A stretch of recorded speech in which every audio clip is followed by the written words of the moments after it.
Bonjour, Paul Bouvier est médecin, conseiller médical du Comité international de la Croix-Rouge. Avec lui, pour l'humanitaire dans tous ses états, retour sur les convergences entre l'éthique médicale et les principes de l'action humanitaire. Je crois qu'il y a un grand principe que nous avons dans l'éthique médicale depuis la tradition d'Hippocrate, primum non nocere.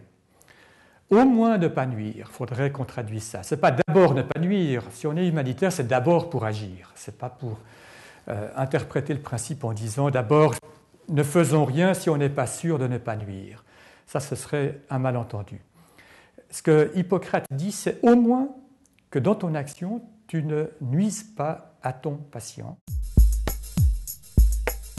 Depuis des années, c'est une institution qui a su développer toute une série d'approches qui font du sens au plan éthique et qui sont consolidées. Quand on se retrouve en face de personnes souffrantes, quand on se retrouve dans une intention de porter secours, de porter assistance, de protéger, surtout dans des contextes de conflits armés, on est très vite et presque inévitablement dans des situations éthiques parfois extrêmes, dans des tensions éthiques très importantes. Quand on est en prison et qu'on se trouve confronté à des grèves de la faim, ce sont des situations qui mettent l'éthique dans une tension extrême, puisqu'en même temps la personne expose sa propre vie, mais qu'il utilise la grève de la faim comme un moyen de communication, un moyen d'expression, un moyen de pression parfois, que l'on se doit de respecter en tant que personne et en tant que personne qui exprime. Et là, vous avez une tension éthique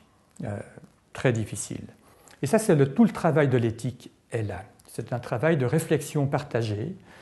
L'éthique n'a pas été écrite une fois pour toutes, ou elle n'est pas un savoir développé par des savants ou par des sages, des notables, dans des grandes institutions. Il y a cette dimension aussi, elle est importante, mais l'éthique, elle est appliquée. Elle est appliquée sur le terrain par des gens de première ligne, par des gens aussi dans le management, qui viennent en soutien à ces personnes du terrain. Et c'est un travail de réflexion constante, de réflexion partagée, et d'autocritique, d'évaluation. C'est difficile, c'est exigeant, mais c'est aussi la force du CICR d'avoir cette tradition d'être très pragmatique dans ses choix, responsable dans les implications de l'action, et puis cette capacité d'autocritique, de réflexion. Et on a vraiment une base très forte au CICR pour développer cette approche de l'éthique pratique, l'éthique appliquée.